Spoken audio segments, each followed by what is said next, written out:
So one of the quintessential progressive metal bands who I feel are largely overlooked is Pain of Salvation. Um, Once you get past kind of your big three American bands, Queensryche, Dream Theater, Fates Warning, once you get past that into the modern progressive metal field, I think Pain of Salvation is one of the most important bands. And why? I'm not going to give you an explanation. I just feel they are. Um, they brought a new style, a new vibe, a fresh feel, and they would take elements of hip hop and well they still do and elements of jazz as they all do and but they would bring in some grungy elements, all these different styles that came out after the kind of first wave of progressive metal. They kind of brought in that as well and gave it a very unique sound. And with Daniel's voice, it just kind of transports you to another place. And they are so daring in their music. Anywhere, anytime, anything. It's like they don't care. Anyway, I'm going to rank their albums because I want to rank their albums. I'm not going to give you a huge explanation blah, blah, blah, because half the time I don't know why. You just like something better than the other. And half the time you don't even know why. You don't need to examine it. You just need to go with that feeling. So first off, my least favorite Pain of Salvation. Right? And by the way, there's no bad Pain of Salvation album. It doesn't exist. That is a misnomer. There's no bad album by this band, and that's what makes it incredibly hard to rank because their albums are all so different as well. They always change it up from album to album, and all of a sudden it's like, what is this? So let's start off with their debut as my least favorite, Entropia. It's not as tight as they would get. I mean, they're free flow and they're all over the place on every album, but this is even more so. Very, very ambitious for a debut album, and I love the album, but it's my least favorite album of theirs. Next up, we're gonna go with Road Salt One. Road Salt One, they all of a sudden became a '70s rock band, and with some kind of lo-fi production, and that one was hard for me to take. Don't get me wrong, there are songs on it that I really enjoy, but that's why it is here, I suppose. Next up is B. Now, B is glorious. It's beautiful. It is huge and just stupendous, but I feel dumb when I listen to it because it goes over my head, and I think I'm pretty good at listening to complicated things. But this album just, whoa, it goes beyond me, and it makes me feel less when I listen to it, and maybe that's why I listen to it less. Because, yeah, I feel dumb when I listen to it because I don't understand it completely.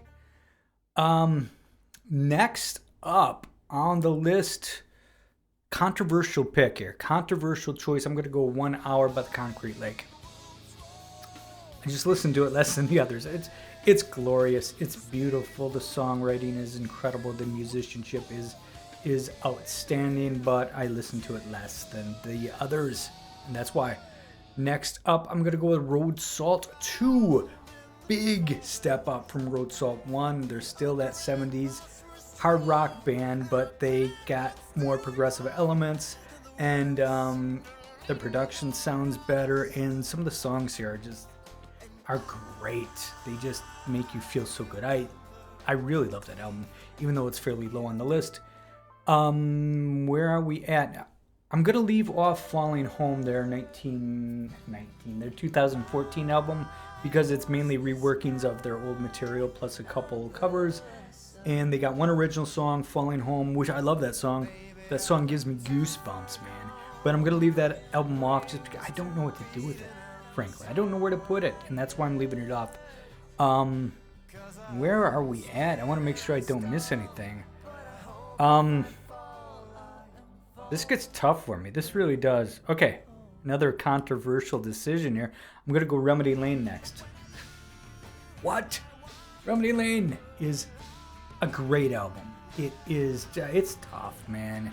That is a rough listen because it's so painful, but yet so beautiful.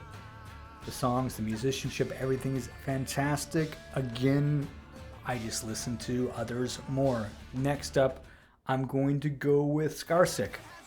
I love that album. I know it got criticized by some.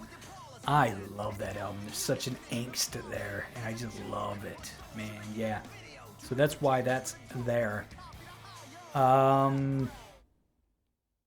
Next up, Perfect Element Part 1. Glorious, beautiful, fantastic. It's pretty much a perfect album. And it just, it's gets you right there, man. Love that album so much. Top 2, 2020's Panther. Oh, I know that's high up on this list. Yes. Great album. Again, changed things up a lot. Very progressive. And I think the subject matter that it deals with is very personal to me.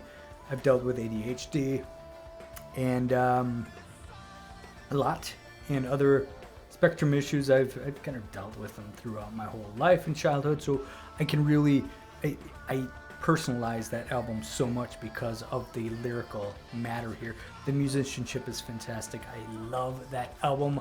Icon is such a great song. It's one of their best songs ever.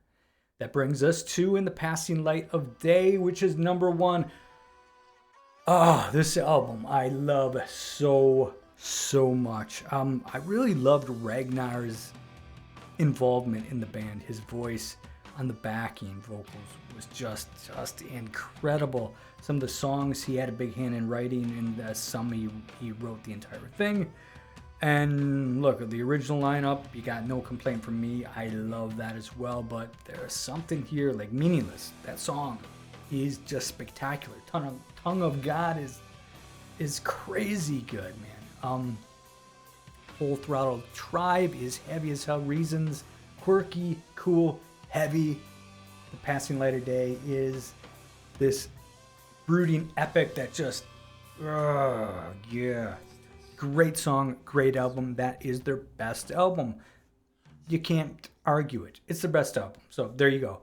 Anyway, that's my album. That's my album. That's not my album. That's my picks. What is your choice? And basically this is just to say Pain of Salvation rocks, and they are fantastic. And if you don't listen to them, give them a shot, man. So good. Thank you for watching. See you.